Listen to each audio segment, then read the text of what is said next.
Hello दोस्तों, आज का जो वीडियो है वो एक बहुत ही इम्पोर्टेंट मेडिसिनल प्लांट के ऊपर है और इसका नाम है वचा। और आजकल का जो पेंडेमिक का जो सिनेरियो चल रहा है, कोविड-19 पेंडेमिक का जो सिनेरियो चल रहा है, उसमें इस प्लांट की इम्पोर्टेंस और बहुत ज़्यादा बढ़ जाती है,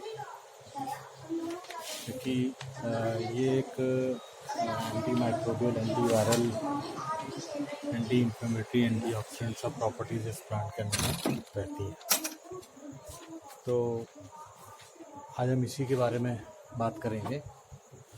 और वचा इसको इसलिए कहा जाता है क्योंकि वचा के बारे में ये कहा जाता है कि वाक शक्ति वर्धेती, अर्थात जो वाक शक्ति का वर्धन करे या जो वाक शक्ति को बढ़ाए उसे वचा कहते हैं। इसका बोटेनिकल नेम जो है वो है Acorus calamus and families एरेकेसी।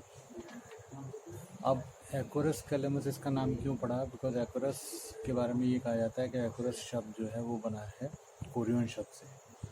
Korean जो है वो उसका अर्थ होता है पीपल। तो वेस्टर्न कंट्रीज़ में या यूरोपियन कंट्रीज थी, उनमें जो है वचा का प्रयोग जो है वो आई के इन्फ्लेमेटरी डिसऑर्डर्स में किया जाता था। इसलिए वहाँ से इस शब्द की उत्पत्ति हुई एकोरस। और कैलेमस जो है, कैलेमस का अर्थ होता है मार्शी प्लेस। तो मार्शी प्लेस मतलब जो भूमि जहाँ पे कि जल की मात्रा ज़्यादा रहती है और जो दलदल की तरह जैसे रहता है, तो उसको हम लोग मार्शी प्लेस कहते हैं। तो इस तरह से शब्द आया उसका एकोरस कैलेमस। फैमिली इसकी जो है वो है एरेकेसी।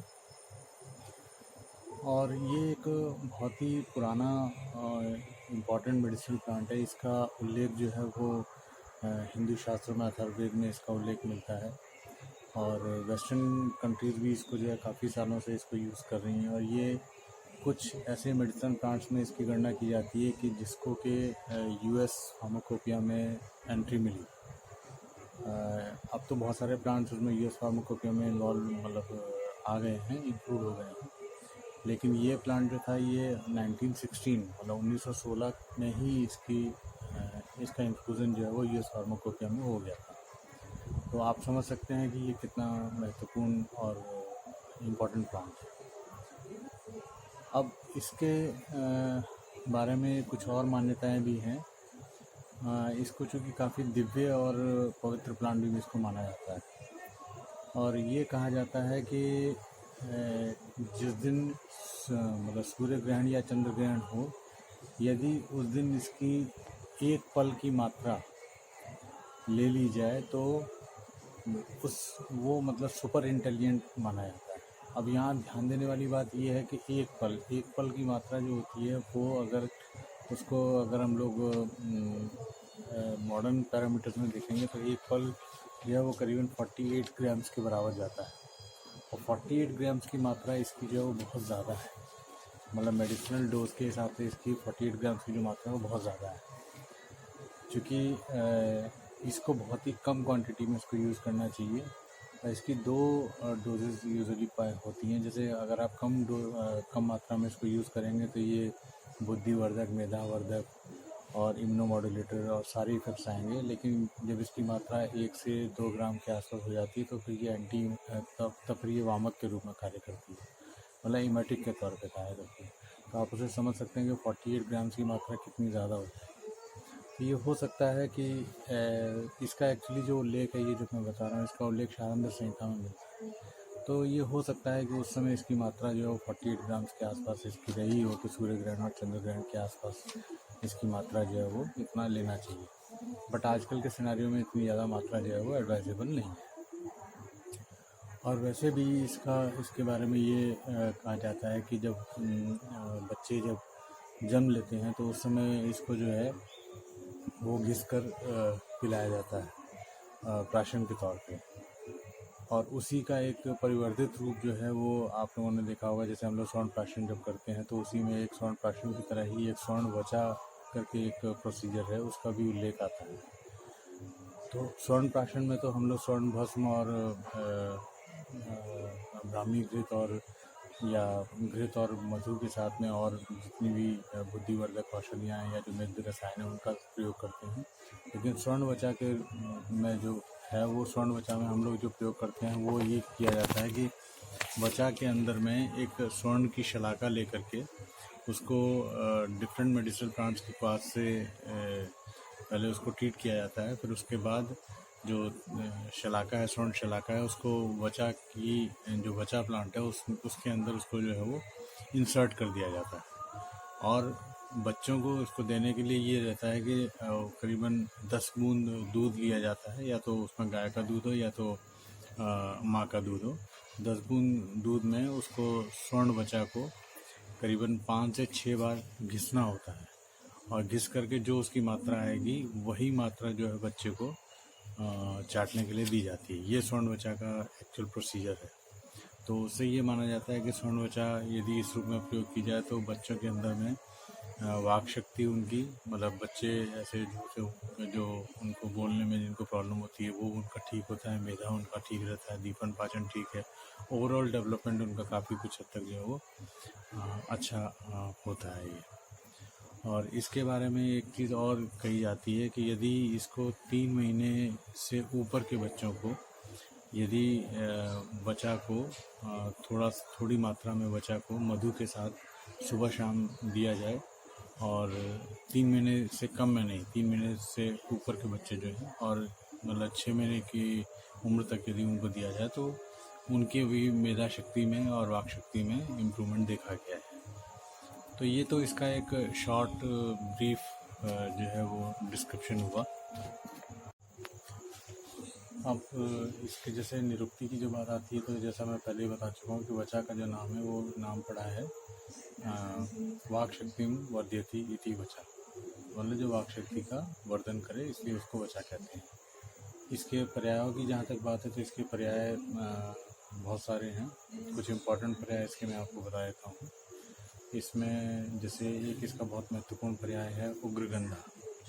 अब यहाँ थोड़ा ध्यान देने वाली बात ये है कि यहाँ थोड़ा सा उग्रगंधा जो है वो पर्याय कई प्लांट्स का है। उसमें आपका एक तो वचा का है, यवानी का है, और जैसे उग्रगंधा और उग्रगंध, इससे थोड़ा सा आप लोग कंफ्यूज मत करिएगा, क्योंकि उग्रगंधा जो है वो वचा और यवानी दोनों का है, जबकि उग्रगंध जो है वो रसौन का है। तो ये थोड़ा सा कन्फ्यूज़न नहीं आपको होना चाहिए। तो जैसे एक पर्याय इसका उग्रगंधा हो गया। फिर इसका एक है षडग्रंथि।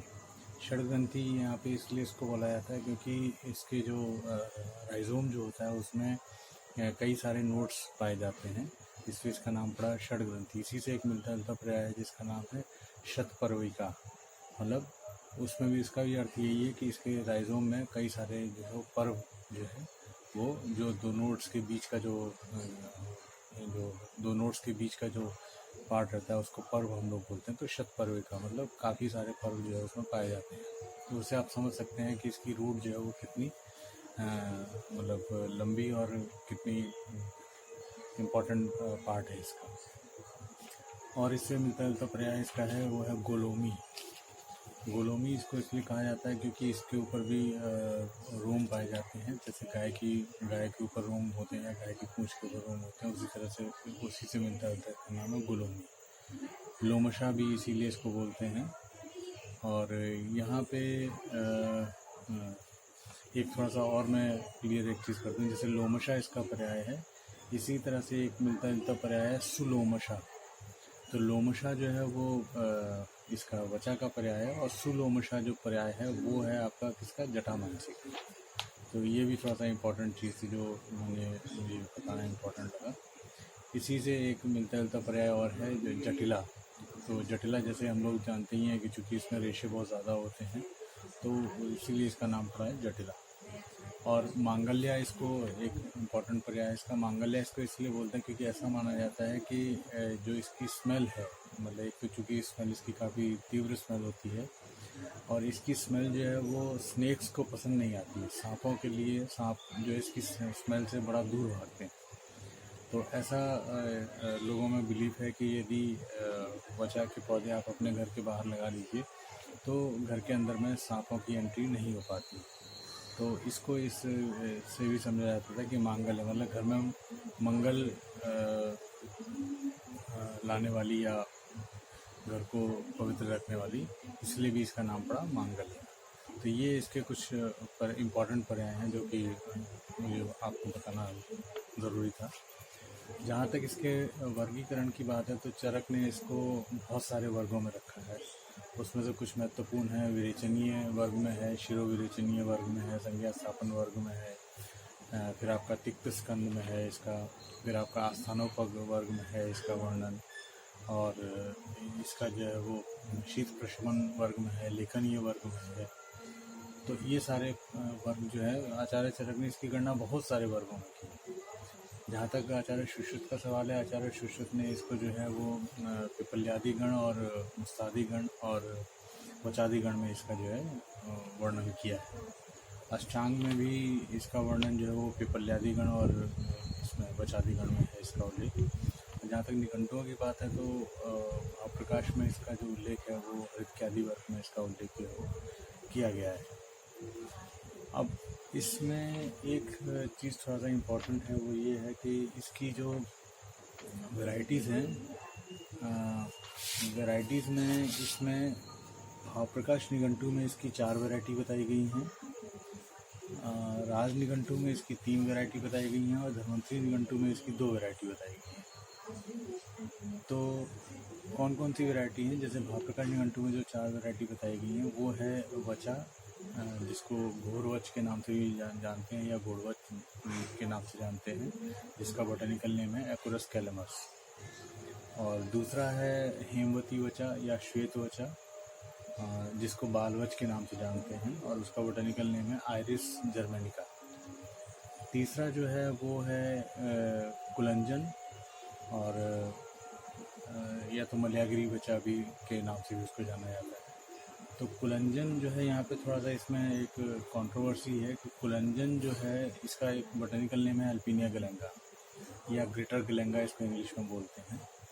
और कुलंजन को साउथ इंडिया में रासना के तौर पे लिया जाता है। तो ये थोड़ा सा इम्पोर्टेंट पार्ट था कि कुलंजन जो कि एक वचा का ही वैरायटी है, लेकिन साउथ इंडिया में उसको जो है वो रासना के रूप में ग्रहण करते हैं। और चौथी जो इसकी वैरायटी है जो भावप्रकाश में वर्णित है वो है दीपांतर वचा, जिसको चोप चीनी के नाम से जानते हैं, उसका बोटेनिकल नेम है स्माइलेक्स चाइना। तो ये 4 वैरायटीज़ जो है भावप्रकाश निघंटु में वर्णित हैं। और राज निघंटु में जो 3 वैरायटीज़ वर्णित हैं उसमें से आपका वचा, और दूसरा है उसमें श्वेत वचा या हेमवती वचा, और तीसरा है कुलंजन। उसमें जो है ये आपका दीपांतर वचा उसमें जो है वो वर्णित नहीं। और जहाँ तक धन्वंतरी निघंटु की बात है उसमें 2 ही वचा का उल्लेख है, उसमें वचा और श्वेत वचा। तो कहने का मतलब ये हुआ कि श्वेत वचा, हेमवती वचा और बालवच ये तीनों एक ही हैं। घोड़वच या घोड़वच और वचा ये दोनों एक ही हैं, और कुलंजन अलग है और दीपांतर वचा अलग है। इस तरह से ये 4 वैरायटीज़ हुई, आप उसको अलग अलग निघंटुओं से समझ सकते हैं उसको। अब इसके बाद बात आती है इसके केमिकल कंपोजिशन। तो इसमें केमिकल कंपोजिशन में एक बड़ा इम्पॉर्टेंट चीज़ ये है कि इसमें करीबन 1.5 to 3% के आसपास इसमें एक वॉलेटाइल ऑयल रहता है, जिसकी वजह से इसकी स्मेल काफ़ी तीक्ष्ण रहती है या उग्र रहती है। इसमें स्टार्च भी पाया जाता है, टैनिन्स भी पाए जाते हैं और रेजिन भी पाए जाते हैं। और जहाँ तक इसके मतलब केमिकल इंग्रेडिएंट्स की बात है या केमिकल कंपोजिशन की बात है तो उसमें एक मिलता है जिसको हम लोग बोलते हैं एकोरिन, दूसरा है एसारोन, तीसरा है बीटा एसारोन, चौथा है अल्फा पाइनिन, और एक है एसरल्डिहाइड भी इसमें पाया जाता है। और यूजिनॉल की मात्रा भी इसमें काफ़ी मात्रा में यूजिनॉल भी पाया जाता है इसमें। तो ये कुछ इसके इम्पोर्टेंट एल्कलाइड्स और फ्लेवोनॉइड्स वगैरह इसमें हैं, जिसका कि नाम मैंने आपको बताया। जहाँ तक रस पंचक की बात है तो रस पंचक में इसका रस जो है वो तिक्त और कटु है। गुण इसका लघु रूक्ष तीक्ष्ण है, वीर्य उष्ण है, विपाक इसका कटु है, और प्रभाव इसका जो है वो मेध्य है, इसको मेध्य में माना गया है इसको। दोष कर्म की जहाँ तक बात है तो दोष कर्म के मतलब रस पंचक के हिसाब से जो इसका दोष कर्म हुआ वो हुआ कफवात शम। और जो इसके कर्म हैं, कर्म की यदि चर्चा करें तो कर्म इसके बहुत सारे हैं। इसके उसमें से कुछ मैं आपको मुख्य कर्म बता देता हूँ। जैसे इसका मुख्य कर्म है मेध्य, जैसे मैंने प्रभाव में भी आपको बताया। तो मेध्य कर्म है इसका, वामक कर्म है इसका, दीपन है इसका कर्म, व्रण शोधन इसका कर्म है, शोधहर कर्म है, प्रमाथी गुण की वजह से, प्रमाथी गुण इसमें पाया जाता है, प्रमाथी गुण होने की वजह से इसका लेखन का इसका कर्म है। और अर्शनाशक है ये, जंतुग्न है, वेदना स्थापन है, संज्ञा स्थापन है। ये सारे इसके जो है वो कुछ महत्वपूर्ण इसके कर्म के बारे में बताया गया। अच्छा, अगर हम इसको मॉडर्न साइड से अगर हम इसको देखें तो मॉडर्न साइड में जो इसकी जो एक्टिविटीज़ हैं या जो इसके मतलब जो इसकी प्रॉपर्टीज़ हैं वो हैं एंटीऑक्सीडेंट है, एंटी इन्फ्लेमेटरी है, फिर आपके जो है इंटेलेक्ट को इम्प्रूव करती है, मतलब it improve the intellect power of a human being. Then anti convergent activity इसकी बहुत कॉमन है इसकी, हिमेटिक एक्टिविटी है इसकी, सेडेटिव है, ट्रैंकुलाइजर की तरह ये काम करता है। और एंटी कन्वर्जेंट, जैसे मैंने आपको बताया कि एंटी कन्वर्जेंट इसकी एक्टिविटी है, इम्यूनो मॉड्यूलेटर इसकी एक्टिविटी है, और एंटी माइक्रोबियल इसकी एक्टिविटी है, और इंसेक्टिसाइडल। तो यहाँ एक बड़ी इम्पॉर्टेंट चीज़ है वो मैं आपको ये बता दूं कि जो इसके अंदर में जो केमिकल कॉन्स्टिट्यूएंट्स पाए जाते हैं, और ख़ास तौर पे जो कुलंजन जिसको हम लोग एल्पिनिया गैलेंगा जो कह रहे हैं हम लोग, तो उसमें एक एल्कलॉइड पाया जाता है जिसको बोलते हैं हम लोग गैलेंजीन। और ये गैलेंजीन के बारे में ये कहा जाता है कि जो कोविड-19 का जो वायरस है उसको गैलेंजीन जो है वो ग्रो नहीं करने देता है। तो जो मैंने शुरू में इंट्रोडक्शन में बताया कि आजकल के पैंडमिक में इसकी इम्पोर्टेंस और ज़्यादा बढ़ जाती है, तो इसीलिए मैंने कहा कि जो कुलंजन जो मतलब एल्पिनिया गैलेंगा जो है, जो कि एक बच्चा का भेद है, तो यदि एल्पिनिया गैलेंगा का राइजोम का छोटा सा टुकड़ा लेकर के यदि इस समय अपने मुंह में रख करके उसको यदि हम लोग बराबर चूसते रहते हैं तो उससे जो कोविड-19 का इन्फेक्शन है वो होने के चांसेस बहुत ही मिनिमल या ना के बराबर हो जाते हैं। ऐसा एक साइंटिफिक स्टडी में ऐसा प्रूव भी हो चुका है। तो ये थोड़ा सा इस परिप्रेक्ष्य में मुझे उचित लगा बताना, इसलिए मैंने आपको ये बताया। अच्छा, अब जहाँ तक इसकी आमयिक प्रयोग की बात है तो इसके कुछ बाह्य आमयिक प्रयोग हैं, मतलब एक्सटर्नल एप्लीकेशन में, और कुछ इंटरनल एप्लीकेशन में प्रयोग हैं। तो पहले हम एक्सटर्नल एप्लीकेशन की हम बात कर लेते हैं। एक्सटर्नल एप्लीकेशन में एक इसका बहुत इंपॉर्टेंट काम है वो है व्रण शोधन का। तो व्रण शोधन में कैसे काम करता है ये? व्रण शोधन में यदि आप जो नॉन हीलिंग वुंड्स हैं या नॉर्मल वुंड्स हैं उनको यदि आप वचा के क्वाथ प्लस उसमें कर्पूर मिला करके यदि आप उससे वॉश करते हैं तो वो एक अच्छे एंटीसेप्टिक की तरह वो काम करता है। दूसरा एक्सटर्नल एप्लीकेशन में ओबेसिटी में इसका बड़ा अच्छा रोल है। और ओबेसिटी में क्या है कि उसमें यदि आप इसका उद्वर्तन मतलब उल्टी दिशा में मालिश करना, तो यदि इसका वचा चूर्ण का उद्वर्तन किया जाए ओबेसिटी के पेशेंट में तो उसमें भी वेट लॉस जो है वो देखा गया है। कैसे? वो चूँकि ये लेखनीय कर्म करता है तो दोषों को लेखन करके और धातुओं का लेखन करके जो है उसको मेदो रोग से जो है वो मेदो रोग को शांत करता है। तीसरा इसका जो एक उपयोग है वो है एक्ने वल्गैरिस में।